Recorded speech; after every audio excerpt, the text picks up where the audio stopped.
Thoughts become things to supersize your business. Sharon Horne-Ellstrom here. Our idiom, our expression today is thoughts become things. This is an idea and a concept and a phrase or idiom that's been around for centuries, although the actual origin is unclear. We know that Napoleon Hill used it in 1937 in Think and Grow Rich when he first finally published, I think it was published as a series of books or chapters, and then it showed up as the book Think and Grow, which has been around for my entire life, plus, for decades now. And people have been understanding and learning and realizing that the things that we think about have a strange way, not even a strange way, they have an absolute scientific way of showing up in our life. Good things, bad things, whether we feel like we have been thinking about them or want them or not. And I got a huge lesson in this one when I had my sudden cardiac arrest, because I don't recall consciously ever being aware of what a sudden cardiac arrest or broken heart syndrome even was until I researched it after having experienced and survived that particular life event or death event. But that really proved to me the power of what we're thinking about, because when I went back and realized what I had been thinking leading up into that event, I realized that my thoughts contributed greatly to that showing up in my life. Now, I like to think that the thoughts I had prior to that also are one of the reasons that I survived that particular death experience. I don't know that for sure. None of us do, but that's what I choose to believe. And that's what this idiom and expression is all about. It's about we get to choose what we want to think about and what we want to believe, therefore what we want to create in our businesses and in our life.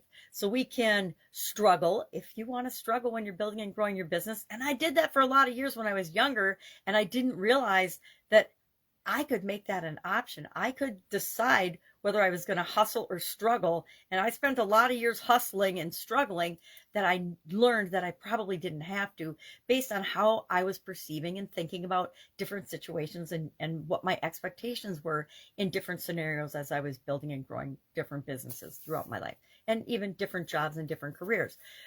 Amazingly, I found myself getting what I expected, whether I wanted it or not. And that usually had something to do with whether I was thinking about what I wanted or was thinking about what I didn't want. And a lot of times we confuse the two, and our brain convinces us that we're thinking about the things that we want when we're actually spending more time and energy thinking about what we don't want. Oh, I don't want to get an IRS audit. Oh, I don't want OSHA to come in and investigate my business. Or I don't want, I did a lot of work with the FDA and the USDA in one of my businesses. And they were in my business every single day. Every single day they came in and they did inspections. And in the beginning, the previous owner of this particular business dreaded the whole USDA process and the whole oversight process. And I embraced it because I came from a world of quality and audits and manufacturing. And our relationship was tremendous because I used them as an asset and a resource to make my business better instead of thinking them as an enemy. A lot of people, when they're having to do audits and things, and I did a lot of audits as part of my corporate career of other businesses as well as our own. And I know some department heads used to dread me walking into their departments because they thought I was just going to point out everything that was wrong. And I did show them the stuff that they needed to fix in order for us to operate more efficiently and be a better business and just do the right thing. But I also pointed out the things that they were doing really, really well so that they could create more of those. So we've all, I don't know, maybe people haven't heard of the law of attraction. I guess I didn't really study or pay much attention to the law of attraction, even though I'd been exposed to bits and pieces of it until probably 2010, following my sudden cardiac arrest, when I actually had the time and energy to say, okay, well, what's going on in the world? How does this really work? How could this thing I'd never even heard of actually happen to me? And then I'm still here to investigate and try to figure out what the heck happened to me. Well, it's one of those lessons we learn from the experiences that we have. We either learn the lesson or we're going to repeat it. And I decided one death experience until I choose to leave the planet once and for all was enough. And so I needed to make some massive changes, lifestyle changes and other changes as well.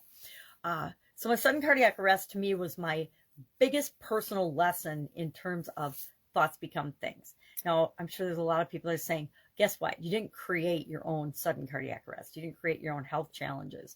And I would say, but didn't I? Because I think that we're predisposed to some things, but other things, because we think we're predisposed to it, we actually create those things and they manifest and show up in our lives. It works for both positive and negative things.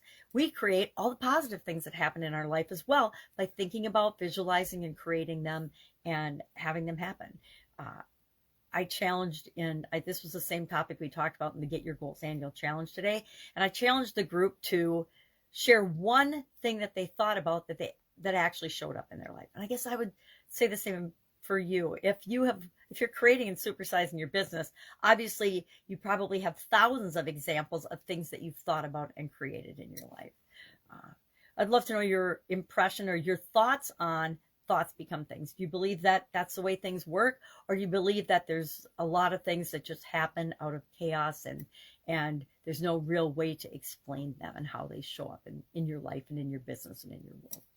That's it. Have an awesome day. If I can help anyway, ask. Otherwise, I'll be with you tomorrow with another interesting idiom. What does it mean? Where does it come from? And how might you use it to supersize and grow your business right now? Have a great day.